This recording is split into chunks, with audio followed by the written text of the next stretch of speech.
Assalamualaikum warahmatullahi wabarakatuh. Selamat datang kembali di channel Hikmah Misteri. Dan tentunya masih bersama saya Mas Nara. Apa kabar kalian semua? Semoga selalu baik-baik saja, sehat badannya, dilimpahkan rezekinya, dan dihindarkan dari segala mara bahaya. Amin. Di kesempatan kali ini saya akan menceritakan sebuah cerita drama horor dengan judul Menjemput Kakakku, melanjutkan dari part sebelumnya. Oke, seperti biasa sebelum ke ceritanya, bagi kalian yang belum subscribe channel ini, silahkan bisa subscribe dulu lah. Dan aktifkan lonceng notifikasinya agar kalian tidak ketinggalan cerita menarik dari channel Hikmah Misteri yang akan selalu meributkan hati kalian. Dan jangan lupa juga untuk share and like tentunya, agar Mas Nara lebih semangat lagi untuk menghibur kalian. Oke, kalau sudah, terima kasih. So, get ready to be haunted. Aku pun terpaksa meninggalkan kampung halamanku ini. Tetapi beberapa waktu lalu, aku melihat orang mencurigakan masuk ke kampung yang sudah lama mati ini. Dan ya, akhirnya aku menemukan kalian. Pria itu kembali berjalan ke arahku. Kami lalu menoleh ke arah Mbak Yuni. Kalian sendiri, bagaimana bisa sampai di sini? Kampung ini berada jauh di dalam hutan. Ceritanya panjang, jawabku. Yang jelas kami harus segera keluar dan pergi meninggalkan kota ini. Mbak Yuni terlihat mengusap-ngusap kakinya sambil meringis. Malik mendekati Mbak Yuni dan menyentuh kaki Mbak Yuni. Sepertinya kakimu terkilir. Aduh, sakit, rintih Mbak Yuni saat tangan Malik hendak memijat kakinya. Malik diam sejenak. Tiba-tiba dia melotot. Monster itu lagi. Dia menunjuk ke belakang tubuh kami. Refleks kami pun menoleh hingga tiba-tiba Mbak Yuni berteriak sangat kencang sambil mencengkram lenganku. Bagaimana kakimu? Tanyanya sambil tersenyum. Ternyata saat kami menoleh ke belakang, Malik menarik kaki Mbak Yuni yang terkilir hingga kembali ke posisi semula. Mbak Yuni meringis, tapi dia mencoba untuk menggerakkan kakinya yang tadi terkilir. Seketika matanya membulat. Sudah nggak sakit lagi? Mbak Yuni langsung bangkit dan melompat-lompat kecil. Beneran Mbak Yuni sudah sembuh? Kakinya nggak sakit lagi? Tanyaku serius. Beneran Rati? Nih, lihat. Mbak Yuni memutar-mutar pergelangan kakinya sambil tersenyum. Aku pun ikut tersenyum meskipun aku merasa aneh. Masa dalam sekejap kaki Mbak Yuni sembuh sih? Baiklah. Mari, aku antar keluar dari sini. Malik mulai berjalan. Aku memeluk lengan Mbak Yuni lalu mengikuti langkah kaki Malik. Akan tetapi baru beberapa langkah kami harus berhenti. Di depan ada Pak Surya dalam kondisi lemah. Dia berdiri sembari memegangi kepalanya. Aku segera mendekati Pak Surya. Namun Malik mencegahku. Rati, aku tahu di mana Naya disekap. Bantu aku Rati. Pak Surya berjalan mendekat. Malik menarik lenganku ke belakang hingga kembali bersama Mbak Yuni. Namun aku memaksa untuk mendekati Pak Surya. Rati. Malik kembali mencegah dengan mencengkram lengan. Aku menepis tangan Malik. Dia itu temanku. Kami bersama-sama mencari Mbak Yuni dan Ayah. Malik tak mengucap apapun lagi. Mbak Yuni ikut bersama aku, tetapi langkahnya terhenti di samping Malik. Aku mendekati Pak Surya yang tiba-tiba saja terjatuh. Dia masih memegangi kepalanya sembari meringis. Pak Surya, Bapak nggak apa-apa? Tanyaku khawatir. Bruk. Malik dan Mbak Yuni terkapar di tanah. Aku yang terkejut segera bangkit hendak menolong. Namun tanganku dicengkram erat oleh Pak Surya. Saking eratnya aku sampai meringis kesakitan. Pak, lepas. Aku mau menolong Mbak Yuni dan Malik. Pak Surya diam, lalu tersenyum. Kemudian dia bangkit dengan masih mencengkram tanganku. Pak Surya! Teriakku sembari mencoba untuk melepaskan cengkraman Pak Surya. Tiba-tiba saja Pak Surya tertawa, lalu dengan cepat memelintir tanganku ke belakang. Apa-apaan ini Pak? Apa yang Pak Surya lakukan? Teriakku seraya mencoba untuk melepaskan tanganku. Apa yang aku lakukan? Ulangnya. Aku melakukan apa yang seharusnya aku lakukan. Tiba-tiba terdengar suara langkah kaki mendekat. Seorang pria dan wanita muncul dari kegelapan. Wanita itu, sosok wanita yang tadi kulihat. Wanita yang memakai gaun putih menjuntai dengan kerudung menutupi rambut yang acak-acakan. Aku memandang tak percaya pada kedua orang itu lalu mengalihkan pandangan ke Pak Surya. Apa maksudnya ini, Pak? Sosok pria ternyata Pak Andi itu membopong tubuh Malik, dan sosok perempuan yang tak ku tahu siapa itu menyeret Mbak Yuni. Pak Surya mendorong tubuhku dan memaksaku untuk berjalan mengikuti langkah Pak Andi. Kami dibawa ke sebuah gua yang tak jauh dari tempat kami berdiri, dan aku sungguh tak menyangka ada tempat seperti ini. Perlahan kami mulai masuk ke dalam gua yang lembab. Aroma lumut dan tanah basah bercampur jadi satu. Lalu tak lama, aku dipaksa berlutut. Tanpa banyak bicara, Pak Surya mengikat kedua tangan dan kakiku dengan posisiku yang masih berlutut. Ada apa ini, Pak Surya? Apa yang kamu lakukan? Pak Surya berdiri di depanku, lalu tersenyum aneh. Pak Andi dan sosok perempuan itu menggeletakkan Malik dan Mbak Yuni begitu saja di tanah. Tak lupa mereka mengikat kaki dan tangan dua orang yang sedang pingsan itu. Akhirnya kita bisa mendapatkan garis yang selama ini kita cari-cari, ucap perempuan itu seraya mengamit lengan Pak Surya.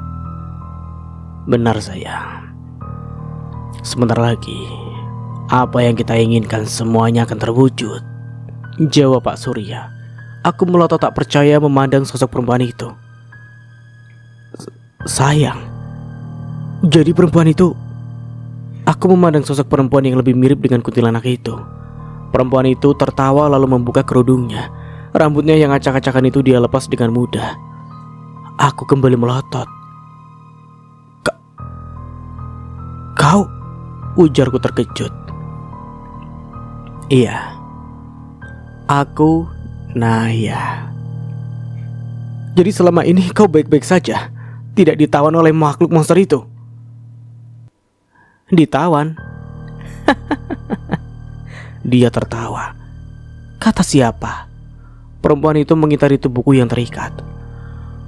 Oh, aku tahu. Pasti kau mengira kalau aku dimakan oleh monster itu, iya kan? Karena kau mendengar suara-suara memohon agar tidak dimakan dan menemukan noda darah. Aku memandang Naya tak berkedip. Perempuan itu terus saja menyunggingkan senyumannya yang aneh itu.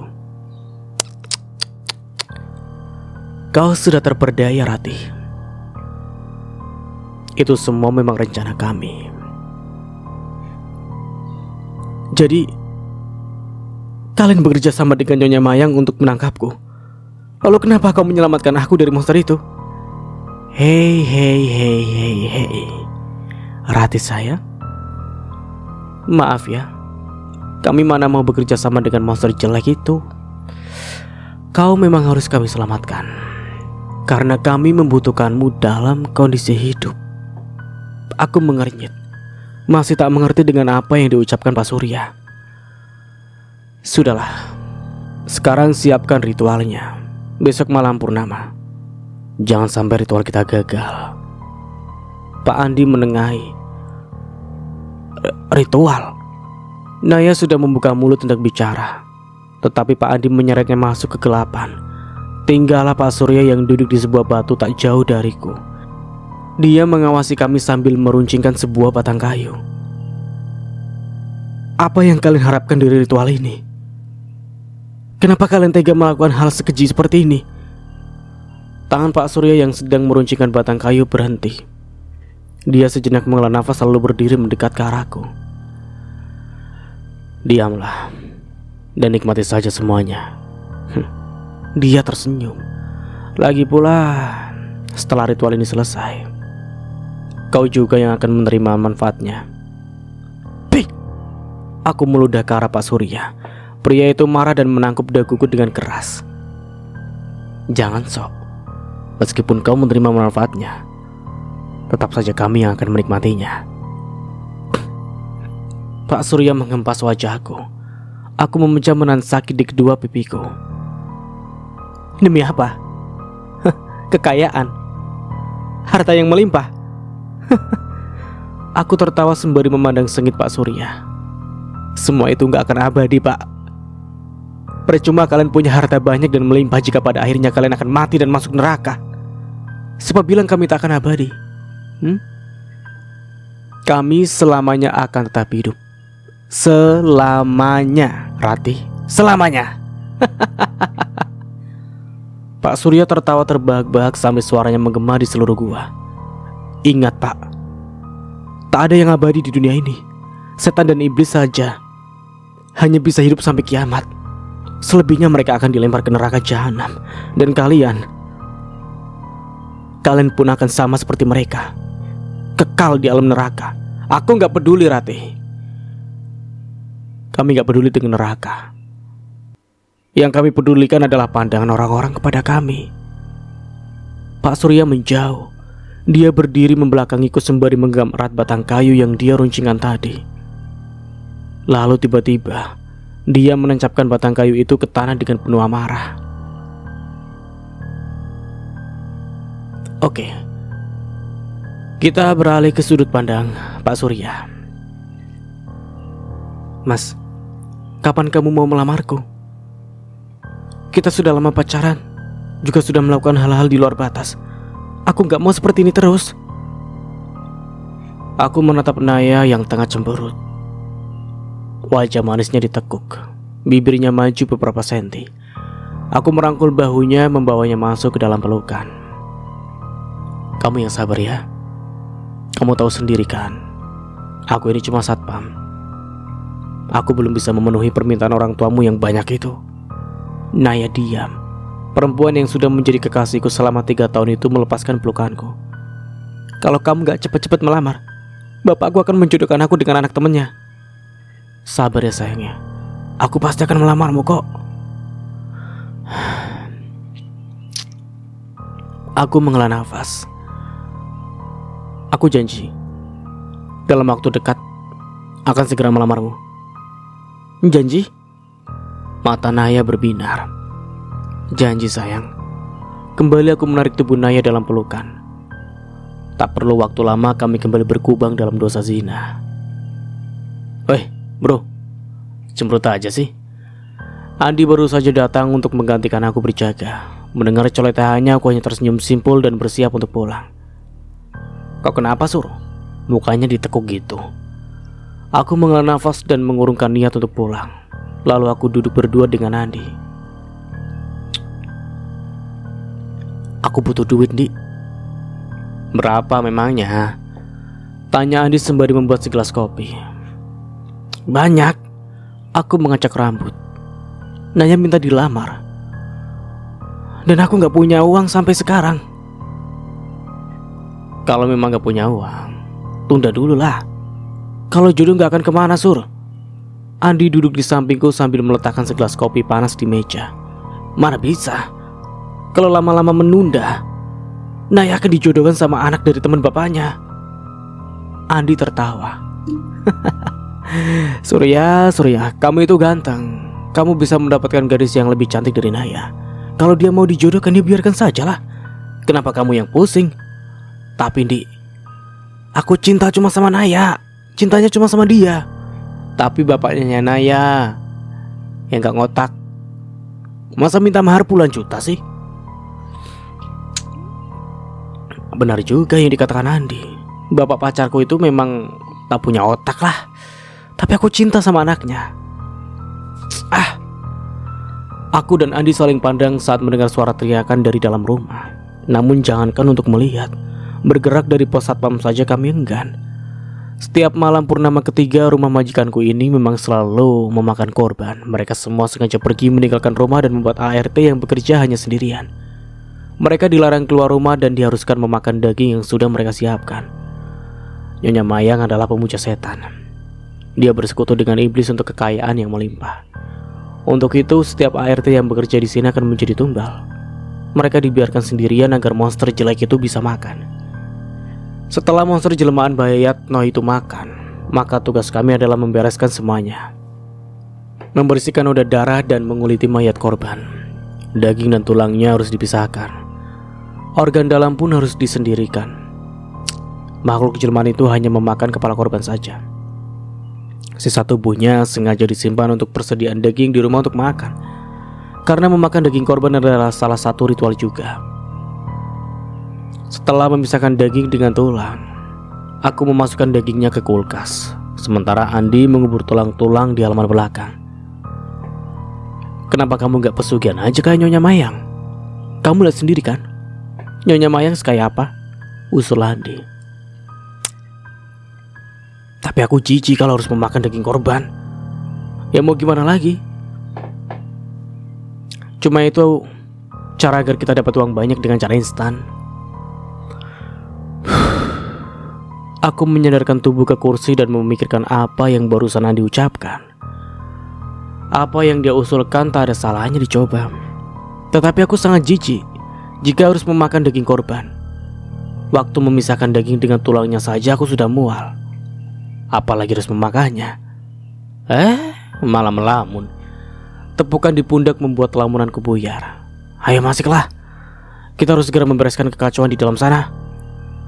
Aku mengangguk lalu mengikuti langkah Andi masuk ke rumah. Kondisi rumah sangatlah sepi. Cacaran darah ada di mana-mana, di lantai, di dinding, di sofa. Hampir semuanya terkena darah. Aku dan Andi berjalan ke arah dapur. Sosok tubuh wanita tergeletak di dekat meja makan. Sosok tubuh tanpa kepala itu tertelungkup di atas genangan darahnya sendiri. Aku dan Andi mengangkat tubuh tak bernyawa itu ke kamar mandi, lalu mulai mengeksekusi korban. Kami bergotong royong memisahkan daging dan tulang. Kira-kira dari mana ya Nyonya Mayang tahu soal pesugihan kayak gini, hingga dia sekarang bisa sukses dan banyak uang? Gumamku. Untuk mendapatkan informasi pesugihan di kota ini sangat mudah, Suruh. Kamu tanya sama tukang sayur aja, mereka pasti tahu di mana tempatnya. Andi membuang tulang yang sudah berhasil dia bersihkan dagingnya ke ujung kamar mandi. Ngapain kamu tanya kayak gitu?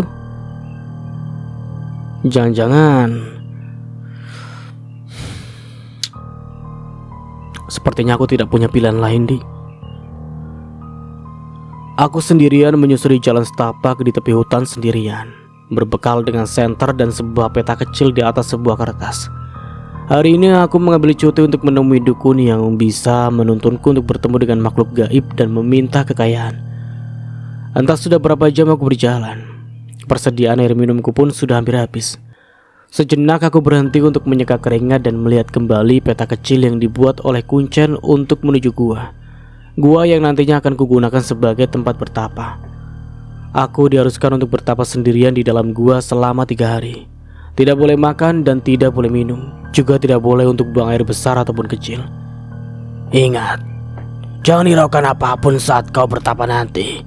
Mereka yang tak kasat mata pasti akan mengganggumu agar ritualmu tak selesai. Mbah Surono memperingatkan dengan wajah tegang. Tak lama sebuah gua terlihat mulai dekat. Pasti gua itu yang dimaksud Mbah Surono. Aku mempercepat langkah supaya cepat sampai di gua. Aku sangat tidak sabar dan membayangkan betapa banyak uangku nantinya. Aku masuk perlahan ke dalam gua yang gelap. Seketika aroma tanah basah dan lumut berdasarkan masuk ke penciuman. Cari batu besar yang berbentuk seperti meja. Biasanya di atas batu itu ada sesajinya. Aku mengingat-ingat pesan Mbah Surono. Ketemu. Aku segera meletakkan tas, melepas jaket, kaos, dan celana. Sehingga kini aku hanya memakai celana dalam saja. Tanpa pikir panjang, aku segera naik ke batu dan menangkupkan kedua tangan di dada. Sebelum bertapa, aku merapalkan mantra yang diajarkan Mbah Surono. Membakar hio dan kemenyan serta menaburkan bunga 7 rupa ke tubuhku sendiri. Setelahnya aku memejamkan mata sembari terus menyebutkan keinginanku di dalam hati. 1 detik, 2 detik tak terjadi apa-apa. Hanya hening dan beberapa suara serangga yang terdengar. Hingga tiba-tiba aku merasa suhu dalam gua menjadi sangat dingin. Ada apa ini? Aku kedinginan. Tetapi aku harus bertahan. Tak lama angin kencang berhembus. Beberapa daun kering berterbangan mengenai tubuhku. Sepertinya bukan hanya daun kering tapi juga ranting sakit dan perih.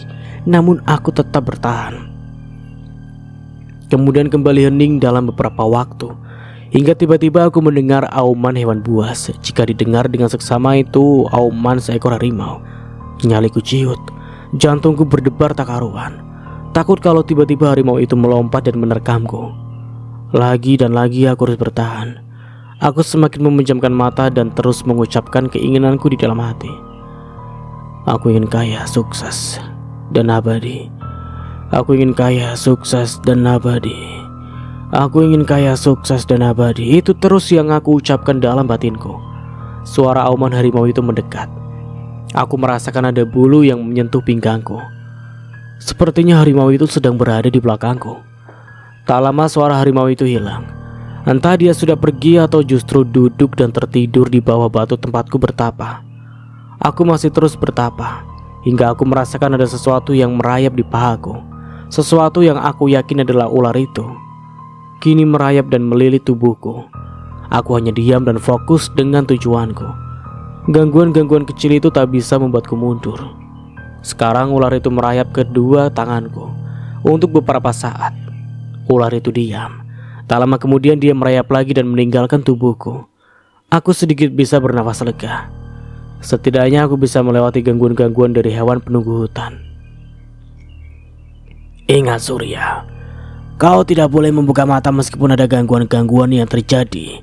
Dan kau hanya bisa membuka mata saat malam ketiga. Di saat itulah biasanya Nyai akan datang menemui budaknya. Aku selalu mengingat apa saja yang dikatakan oleh Mbah Surono, termasuk nanti ketika malam ketiga dan aku harus menemui Nyai. Rasanya aku sudah tak sabar untuk menemui Nyai dan mendapatkan apa yang aku inginkan. Hari berlalu. Gangguan-gangguan kecil sudah biasa aku lewati. Sekarang aku haus dan lapar. Bibir dan tenggorokanku kering. Rasanya sudah tak tahan lagi. Apalagi ketika tiba-tiba aku mencium aroma ayam bakar yang menyengat. Seketika perutku keroncongan minta diisi. Saat bertapa nanti, gangguan tak hanya mengganggu fisikmu saja, tapi juga nafsumu, ucap Mbah Surono kala itu. Pasti aroma ayam bakar ini hanyalah gangguan dari makhluk penunggu gua yang ingin menggagalkan rencanaku. Semakin lama aroma ayam bakar itu semakin menyengat. Ketika aroma ayam bakar hilang, maka akan timbul lagi aroma makanan lainnya. Kali ini aku mencium aroma kuah bakso. Bayangan kentalnya daging bakso bercampur dengan kuahnya yang hangat dan gurih menari-nari di kepala. Namun aku segera menepisnya. Mana mungkin ada tukang bakso di dalam gua. Lalu aroma bakso itu pun berangsur-angsur hilang, berganti dengan aroma soto. Sepertinya penunggu gua ini sudah tahu makanan kesukaanku, sehingga mereka bermaksud untuk mengganggu konsentrasiku dengan aroma-aroma makanan lezat itu. Hawa kembali dingin. Suasana tiba-tiba hening. Suara serangga yang tadinya terdengar mendadak menghilang. Aroma makanan yang tadi menggangguku kini berubah menjadi aroma yang sangat menyengat. Campuran antara aroma melati dan daging busuk. Aroma tersebut awalnya samar, tapi lama-kelamaan aroma itu benar-benar menyengat. Perutku seolah diaduk-aduk hingga ingin muntah, tapi sebisa mungkin ku tahan. Tiba-tiba saja, aku merasa ada yang menyentuh punggungku. Dingin. Sentuhan itu beralih ke pinggang, membuat rasa geli yang teramat sangat. Godaan-godaan yang menggangguku bertapa datang silih berganti, hingga akhirnya datang di hari ketiga. Hari ini perut sudah terasa sangat lapar. Tenggorokan dan bibir sudah sangat kering, lemas dan rasanya ingin pingsan. Namun bayangan diriku menjadi pria kaya dan abadi seketika menari-nari di pikiran, membuatku bertambah bersemangat. Angin berembus pelan membawa aroma bunga yang sangat harum. Lalu telingaku mendengar suara gemerincing lonceng kereta kencana. Angin mendadak berembus semakin kencang. Seiring suara gemerincing lonceng yang kian dekat, suara ringgikan dan derap langkah kuda terdengar dari kejauhan. Lama-lama suara itu kian mendekat. Suara langkah kaki kuda itu berhenti tepat di depanku. Meskipun aku masih terpejam, tetapi aku bisa merasakan kalau ada sebuah kereta kencana yang ditarik oleh seekor kuda berhenti tepat di depanku. Tak lama suara langkah kaki mendekatiku. Jantungku berdetak semakin kencang saat ada sebuah tangan menyentuh bahu kananku. Bukalah matamu, anak muda. Suara seorang perempuan itu mulai memerintah. Namun aku takut membuka mata. Bukan aku takut akan melihat sosoknya, tapi takut jika ternyata ini adalah salah satu ujian dari bertapaku. Sentuhan yang tadi di pundak beralih ke punggung, lalu merembet ke dada. Bukalah matamu, Surya. Ini perintah dariku, Nyai Laras. Seketika aku ingat dengan nama itu, Nyai Laras. Sosok penunggu gua yang disebutkan oleh Mbah Suroso dan yang akan mengabulkan semua permintaanku. Perlahan aku membuka mata. Terlalu lama terpejam membuat mataku menjadi buram. Sosok di depanku tak terlihat jelas, hanya seperti siluet wanita memakai kebaya merah dan kain jari coklat. Berkali-kali aku mengerjap tapi sama sekali tak membantu. Tiba-tiba saja perempuan itu mengulurkan tangan dan mengusap mataku. Seketika aku bisa melihat dengan jelas sosok penunggu gua yang terkenal sakti. Mataku membulat. Ternyata Nyai Laras sangatlah cantik. Tubuhnya tinggi semampai, langsing dan cantik. Kulitnya cenderung coklat dan rambutnya yang lurus dan panjang sampai ke pinggang dibiarkan tergerai dengan indah. Dia tersenyum, menampilkan barisan giginya yang putih bersih. Hatur sembahku Gusti Nyai. Aku segera bersujud di hadapannya, masih di atas batu. Bangunlah Surya, ucapnya sembari memegang kedua bahuku. Aku pun bangkit dan perlahan turun dari batu. Kini aku berdiri tepat di hadapan perempuan yang sangat cantik. Kau sudah berhasil melatih semua rintangan. Sekarang sebutkan apa keinginanmu. Hamba ingin kaya Gusti Nyai, jawabku sembari menangkupkan kedua tangan di depan dada. Hanya itu? Nyai Laras berjalan mengelilingi tubuhku. Aku yakin ada keinginan lain yang masih kau sembunyikan. Hamba, aku ragu-ragu mengatakannya. Kau ingin hidup selamanya, bukan? Tanyanya dengan bibir terus saja tersenyum. Benar Nyai, hamba ingin kaya dan juga hidup abadi. Nyai Laras mengibaskan tangannya hingga tiba-tiba gua menjadi sebuah kamar yang indah. Tubuhku pun tak lagi hanya memakai celana dalam, tapi sudah memakai pakaian ksatria zaman dulu. Akan aku kabulkan semua keinginanmu, asalkan kau sanggup menerima syarat dariku. Aku mengangguk cepat. Hamba siap Nyai, apapun syaratnya pasti akan hamba lakukan. Bagus. Nyai Laras duduk di sudut ranjang yang entah sejak kapan ada di sana. Setiap bulan purnama, kamu harus menyediakan tumbal seorang bayi yang baru lahir bersama dengan hari-harinya. Aku mengernyit. Dari mana aku bisa menemukan bayi yang baru lahir? Tapi biarlah, pasti aku bisa mendapatkannya.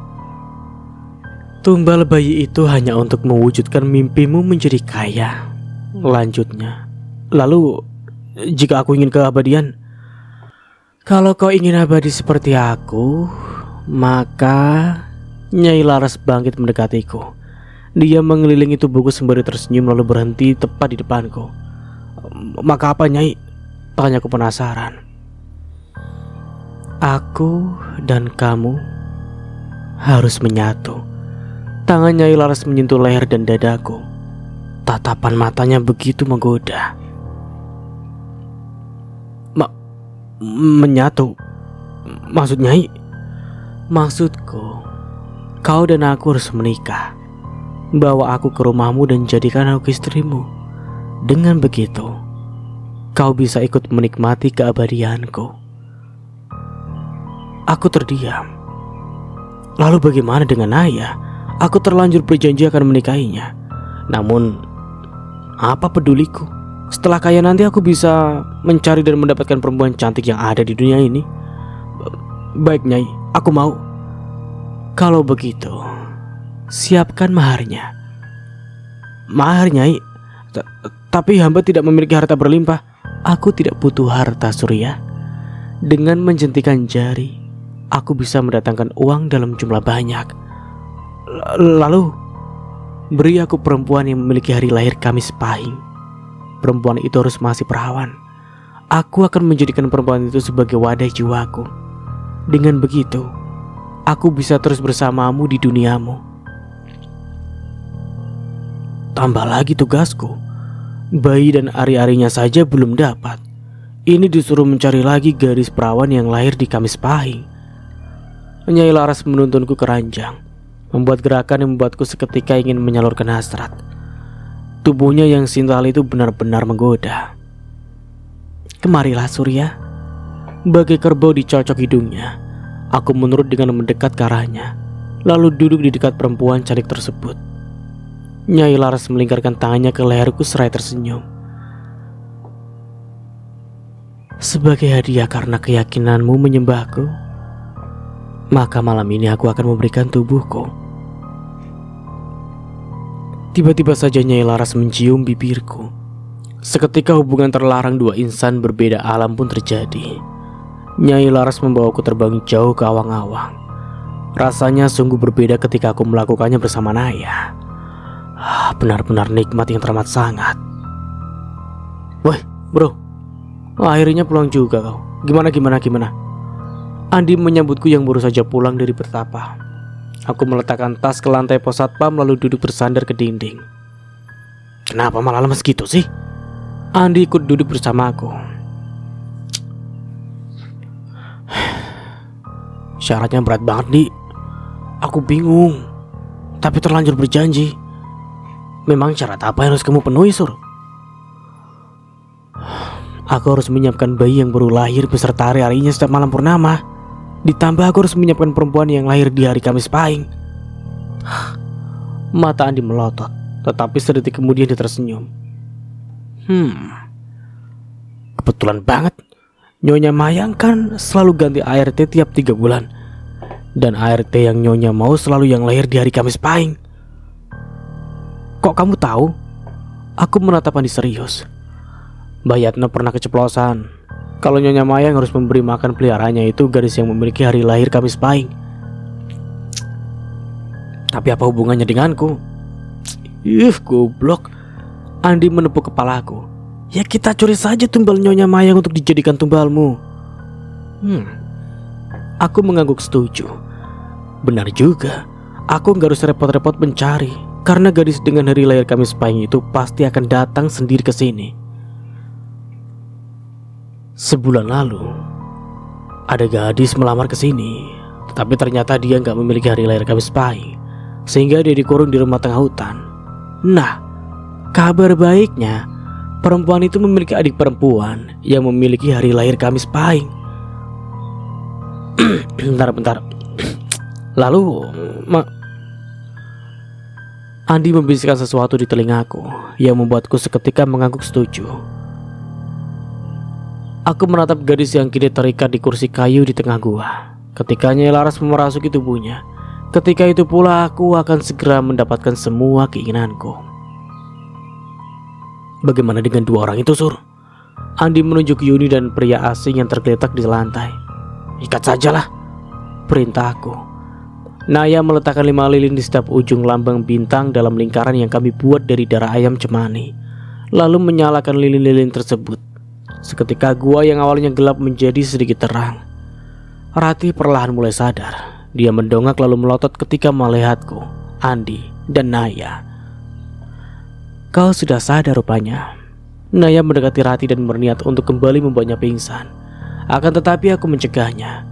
Rati nantinya akan kujadikan istri, jadi aku tak akan membiarkan orang lain menyakitinya.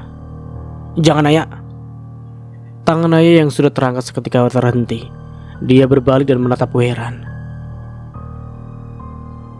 Apa tadi kau bilang? Naya? Tanyanya. Bukan sayang, kamu pasti salah dengar.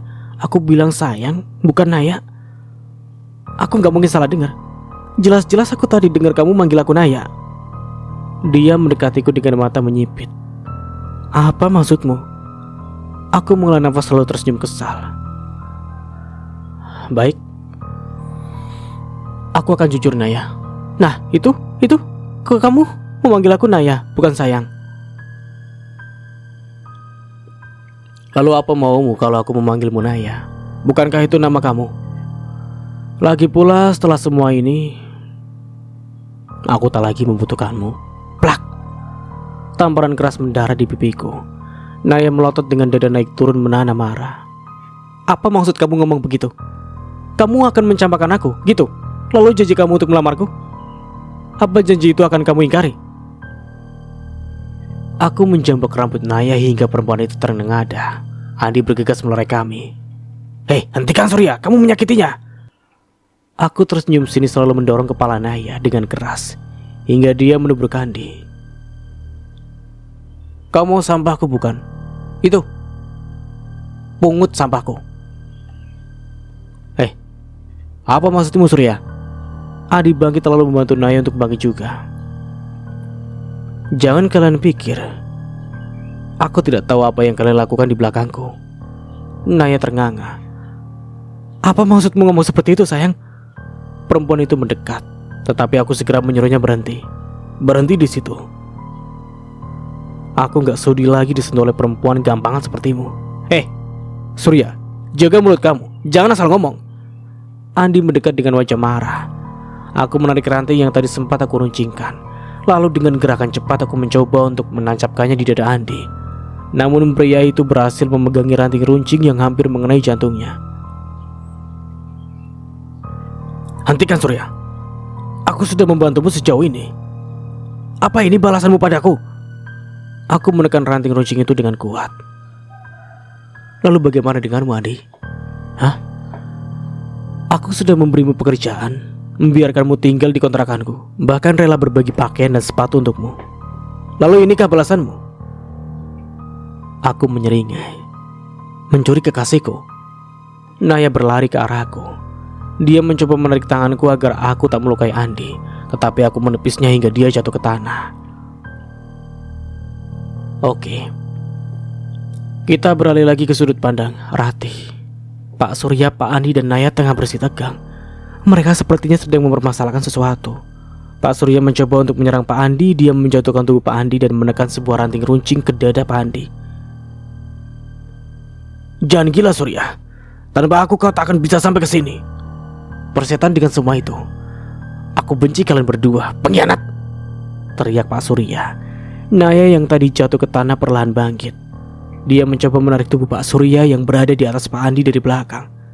Hentikan Surya, hentikan. Kita harus ingat dengan tujuan awal kita. Pak Surya menepis tubuh Naya dengan mudah. Gadis itu kembali jatuh. Sejenak dia kebingungan, lalu meraih sebuah batu di dekat kakinya. Naya susah payah mengangkat batu yang cukup berat untuknya. Lalu ia berlari menghambur ke arah Pak Surya. Pak Surya yang melihat itu segera menghindar. Malang. Pak Andi terlambat menyadari hingga batu besar yang dibawa Naya mengenai kepala Pak Andi. Kepala Pak Andi pecah. Darah mengalir deras. Naya menjerit histeris. Dia segera bangkit dan menjauh. Dia memandangi tangannya yang berlumuran darah dan terus menjerit histeris. Aku menelisik setiap di sudut gua. Malik dan Mbak Yuni tergeletak di tanah dengan kondisi pingsan.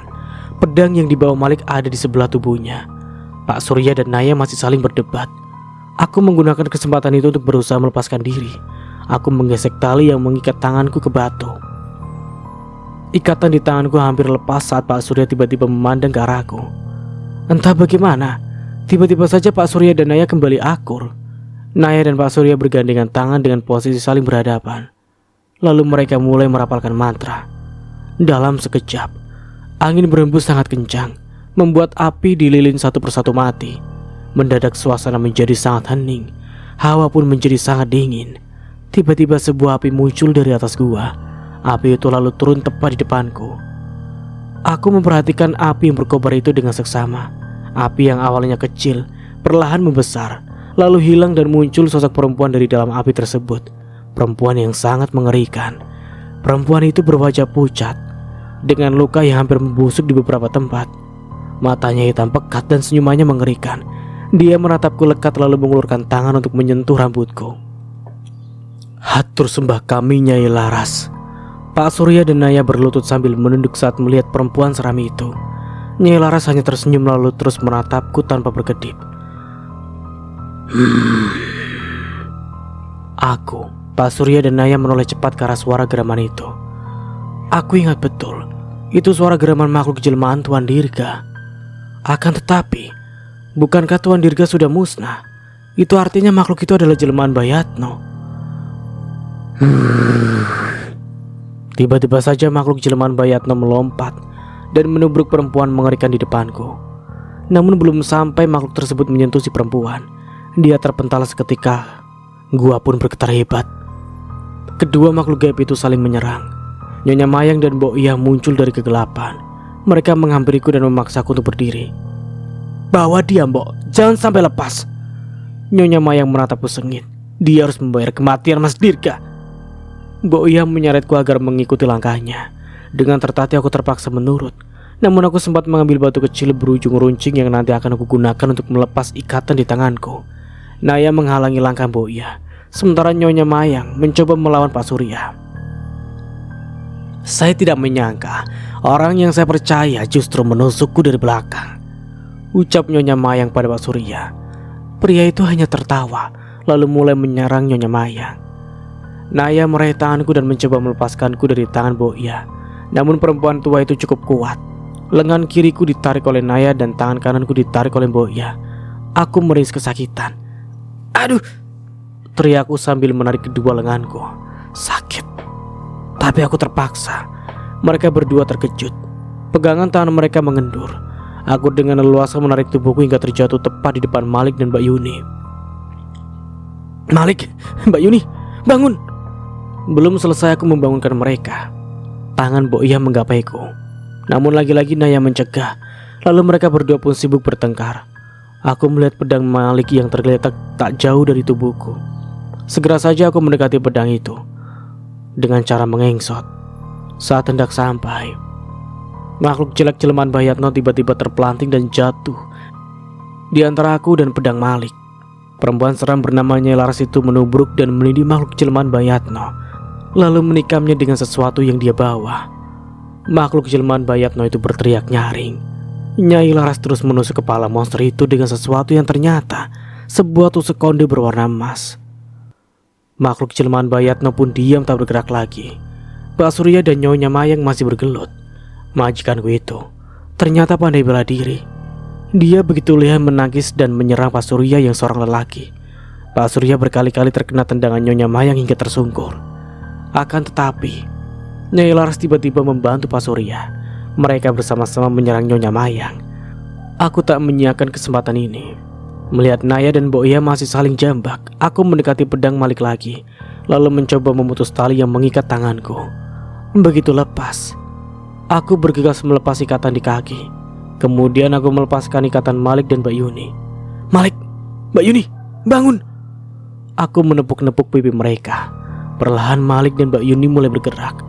Begitu sadar, Mbak Yuni memelukku, sementara Malik langsung menyambar pedang. Kalian gak apa-apa kan? Tanya aku.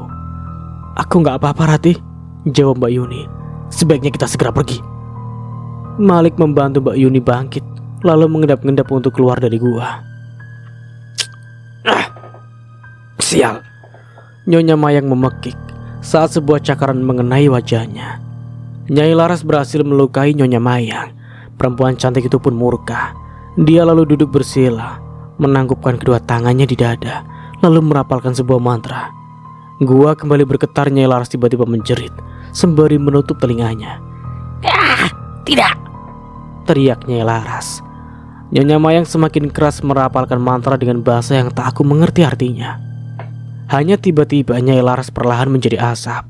Sementara Pak Surya menatap kepulan asap Nyai Laras dengan mimik wajah heran. Nyai Laras menjerit.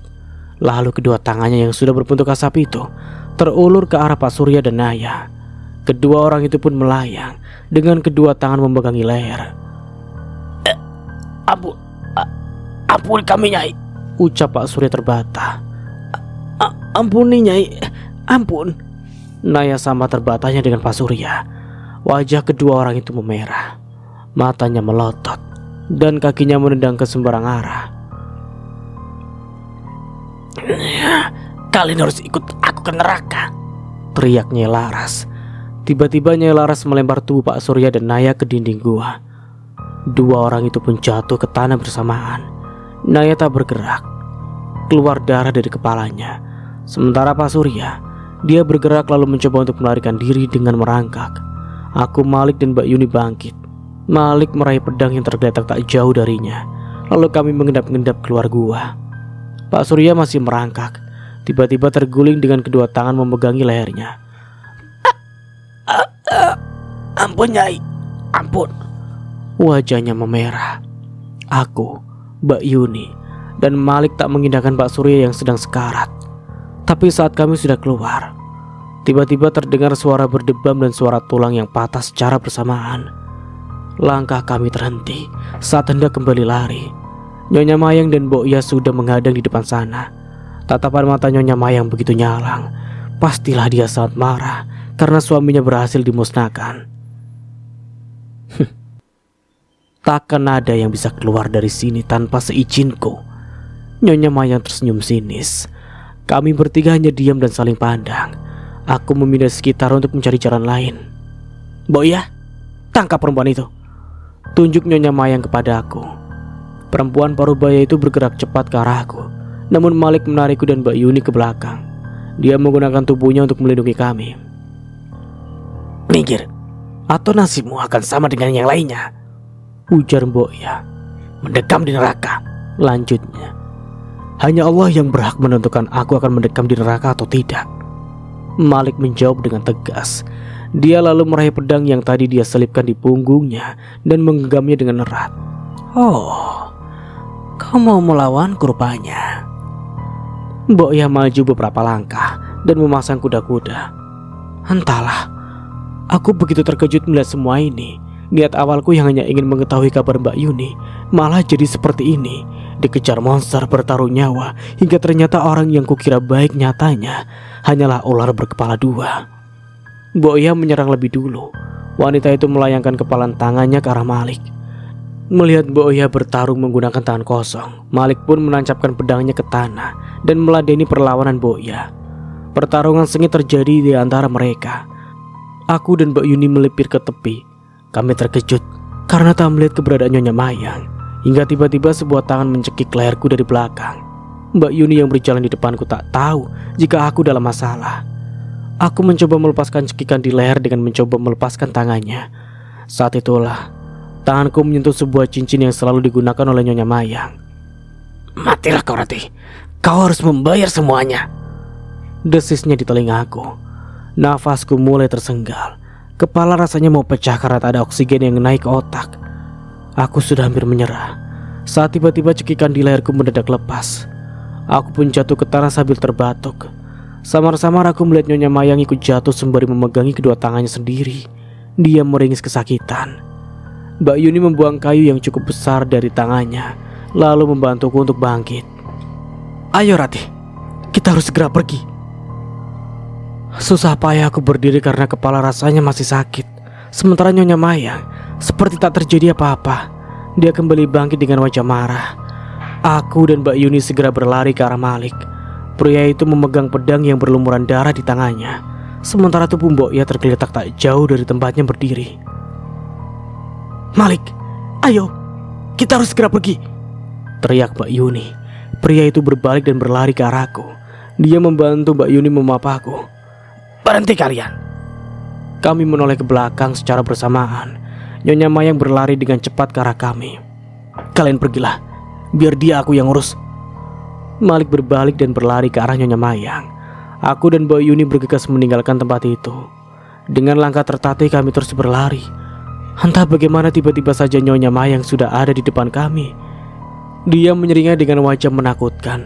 Rambutnya sudah acak-acakan. Aku menoleh ke arah Malik. Di sana, dia sedang melawan Nyonya Mayang. Aneh, kenapa Nyonya Mayang ada dua? Gak usah kaget. Kami memang diciptakan untuk mengasuh dan mengecoh manusia agar terjerumus dalam neraka, ujarnya dengan senyuman lebar. Aku dan Mbak Yuni mundur teratur. Malik berlari dari tempatnya lalu ikut berkumpul bersama kami. Sepertinya majikanmu itu sudah terlalu jauh bersekutu dengan iblis, jadi dia sangat sulit ditaklukkan. Malik berbisik ke arah kami. Lalu kita harus bagaimana? Tanyaku balas berbisik. Kita serahkan semua pada Allah, jawab Malik. Tiba-tiba Malik menarikku ke arah samping. Mbak Yuni yang sedang memegangiku ikut tertarik. Kami bertiga pun berlari beriringan menuju sungai. Kenapa kita kesini Malik? Tanya Mbak Yuni. Aku melirik ke arah belakang kami.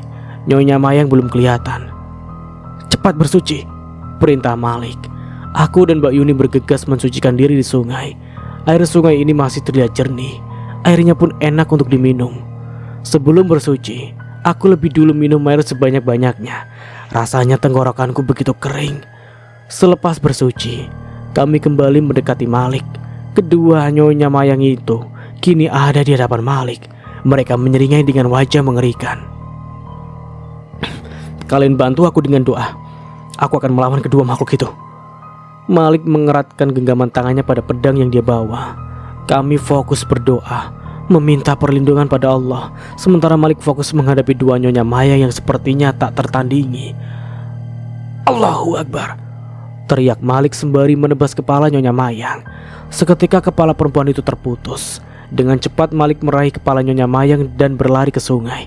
Tidak, jangan, teriak nyonya mayang satunya. Dia hendak berlari mengejar Malik. Aku dan Mbak Yuni segera memegangi tubuh wanita itu dengan erat. Malik terus berlari ke arah sungai, lalu membaca doa dan melemparkan kepala itu ke sungai. Pure. Tidak. Nyonya mayang yang ada dalam genggaman kami berteriak histeris. Mendadak tubuh nyonya mayang menjadi panas. Aku dan Mbak Yuni pun melepaskan tubuh semampai perempuan itu. Perlahan, asap mulai keluar dari tubuh nyonya mayang. Tidak, teriaknya. Tubuh nyonya mayang yang semampai dan halus itu kini berubah menjadi sangat kurus. Kulitnya yang halus berubah menjadi penuh kerutan. Rambutnya yang indah memutih lalu rontok, hingga kepalanya kini memiliki sehelai rambut pun. Tidak, teriakan nyonya mayang terdengar menyayat hati. Dia terjatuh lalu menggeliat. Tanah di bawah tubuhnya pun mendadak retak. Api keluar dari retakan itu. Lalu tangan-tangan hitam keluar dan menarik tubuh nyonya mayang semakin masuk ke dalamnya. Tidak, teriaknya sekali lagi sebelum tubuhnya benar-benar hilang di telan bumi. Aku dan Mbak Yuni saling berpelukan. Sementara Malik, dia mengusap wajahnya dengan kedua tangannya sembari mengucap hamdalah. Dan cerita pun selesai. Oke, ceritanya cukup menggetarkan ya. Kayak petualangan gitu. Seru juga sih, seru-seru. Dan tentunya seperti biasa ya, ambil sisi positifnya dan buang sisi negatifnya. Dan tentunya dari Mas Nara mohon maaf ya bila ada salah kata atau dalam penyampaian cerita. Akhir kata, wassalamualaikum warahmatullahi wabarakatuh. Sampai jumpa di video berikutnya and see you, bye bye.